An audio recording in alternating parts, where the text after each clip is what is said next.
Tapi karena ini tadi dilema, satu sisi ada perintah dari Presiden Cina Xi Jinping untuk menghadapi Habib Rizik dengan hard power, tapi satu sisi menurut akal sehat ini masuk akal, sehingga akhirnya akal sehat itu dikalahkan. Otomatis harus sami'na wa ata'na terhadap apa yang diperintahkan oleh Presiden Cina. Karena Indonesia sudah, apalagi Luhut bin Sarpanjaitan dengan terang-terangan memberikan statement di media, Indonesia itu sangat bergantung dengan Cina, sehingga apa yang diperintahkan oleh Cina harus disikapi dengan sami'na wa ata'na.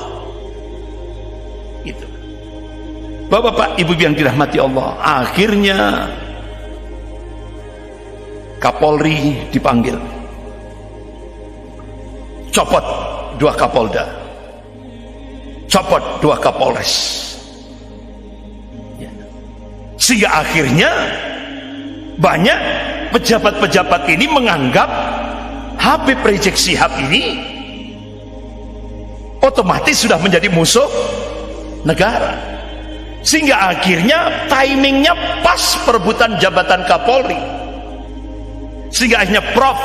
Refli Harun itu mengungkap ada 4 geng untuk memperebutkan jabatan Kapolri, dan Habib Rizik Syihab ini menjadi batu loncatan yang the best untuk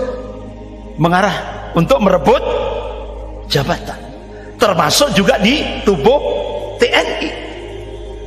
Sama, TNI Polri sama. Sampai akhirnya Majelis Ulama Indonesia Pusat membela EPI. Bapak-bapak, ibu yang dirahmati Allah, karena ketakutannya sudah paranoid, ini sudah satu paket, sehingga akhirnya terjadilah penggusuran orang-orang Habib Rizik Syihab di tubuh kepengurusan Majelis Ulama Indonesia Pusat. Dibersihkan. Jadi gerbong 212 sudah tidak ada lagi dalam kepengurusan Majelis Ulama Indonesia Pusat.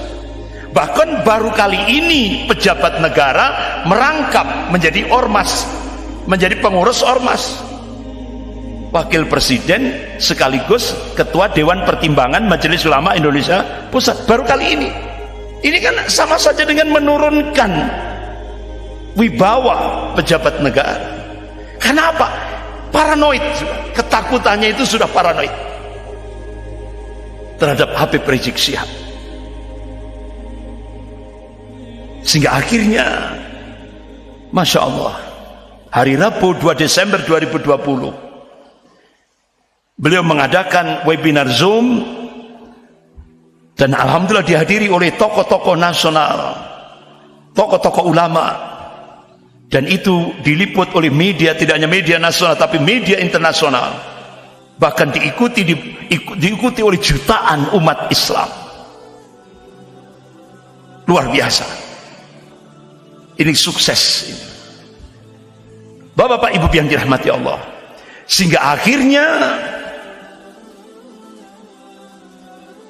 apa yang diperintahkan oleh Presiden Cina Xi Jinping wajib dilaksanakan.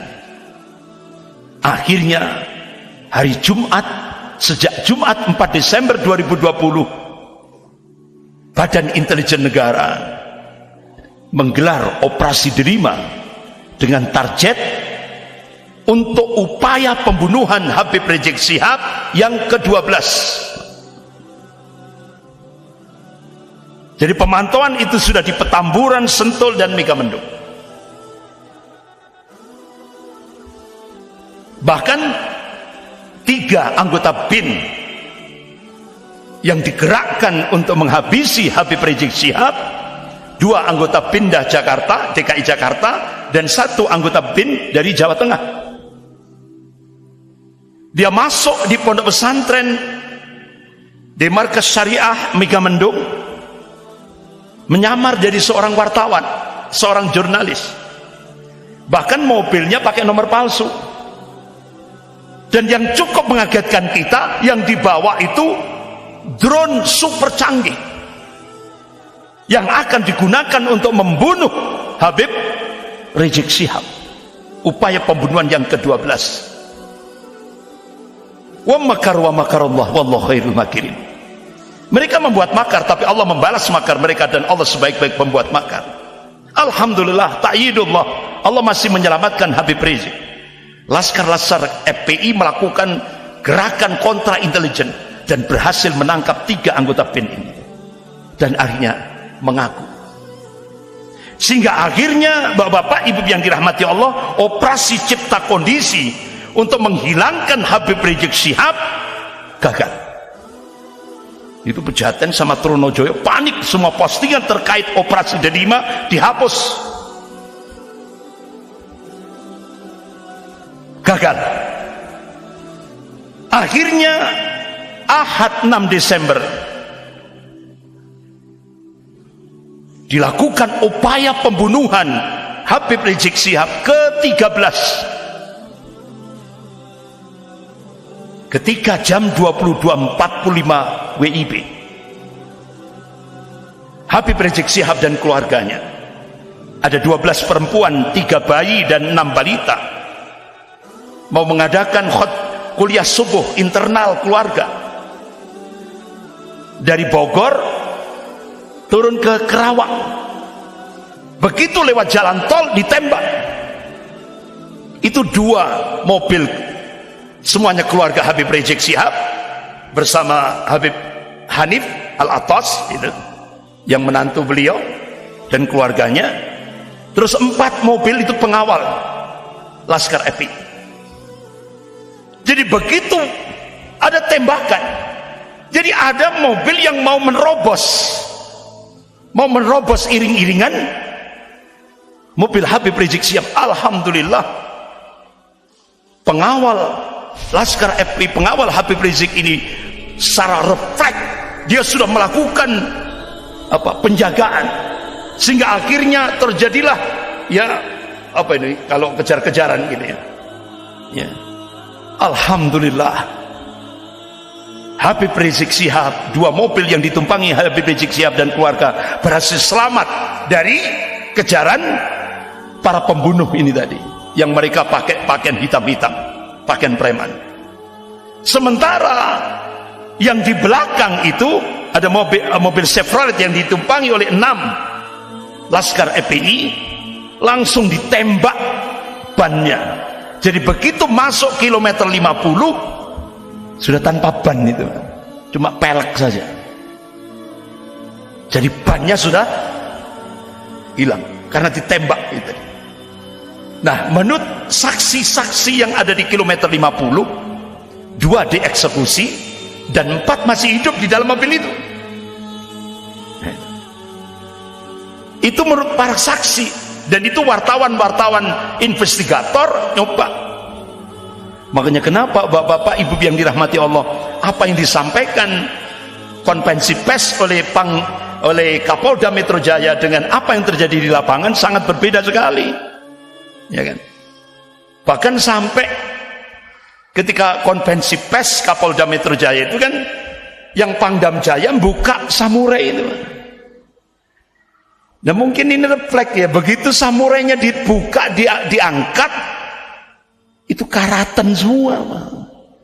Jadi orang pakai logik, lah kalau karatan itu kan cuma berarti kan hiasan. Kalau niat itu dipakai untuk melakukan pembunuhan kan diasah dulu, ya kan?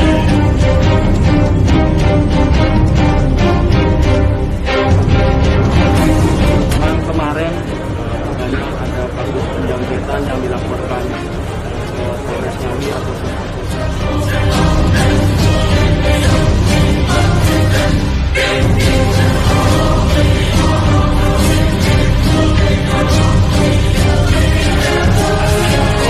itu karatan semua. Jadi orang pakai logik, lah kalau karatan itu kan cuma berarti kan hiasan. Kalau niat itu dipakai untuk melakukan pembunuhan kan diasah dulu, ya kan? Akhirnya Muslim Cyber Army mencoba untuk wong namanya era digital, mencoba untuk melakukan pelacakan. Ternyata itu barang bukti perampokan yang ada di Ngawi, persis sama. Bahkan 2 pistol yang ditunjukkan oleh Kapolda Metro Jaya itu, 2 pistol itu, nah Muslim Cyber Army mencoba untuk menzoom. Nah ketika di zoom itu dibesarkan kan, loh itu pistol itu nggak boleh sembarangan orang megang, dan itu yang bisa memegang itu TNI, nggak bisa orang sipil megang. Wah, akhirnya Kapolda Metro Jaya keesokan harinya melakukan klarifikasi, bukan senjata itu, tapi senjata rakitan, berubah lagi. Kenapa? Ini Muslim Cyber Army itu benar-benar luar biasa kerjanya. Orang awam ini profesional, hanya menjadi korban penyesatan opini, korban media. Kesian, mereka nggak ngerti berita yang sebenarnya, sudah. Nah karena itu saya ajak semua umat Islam yang ada di sini, tolong yuk rame-rame kita menjadi Laskar Cyber. Laskar Cyber ini luar biasa, sudah berkah dari Allah. Sejak aksi 4.11 sampai 212, tanpa dikomando, tanpa ada pendaftaran, tanpa ada gaji, tanpa punya kantor, saudara, umat Islam di mana-mana bergabung menjadi, yaitu satu kekuatan yang luar biasa, menjadi Muslim Cyber Army, yaitu menjadi Laskar Cyber Muslim. Apa tugas mereka, saudara? Setiap ada situs yang menghina Islam, mereka serang. Setiap ada berita hoax yang mempermalukan para tokoh Islam, mereka serang.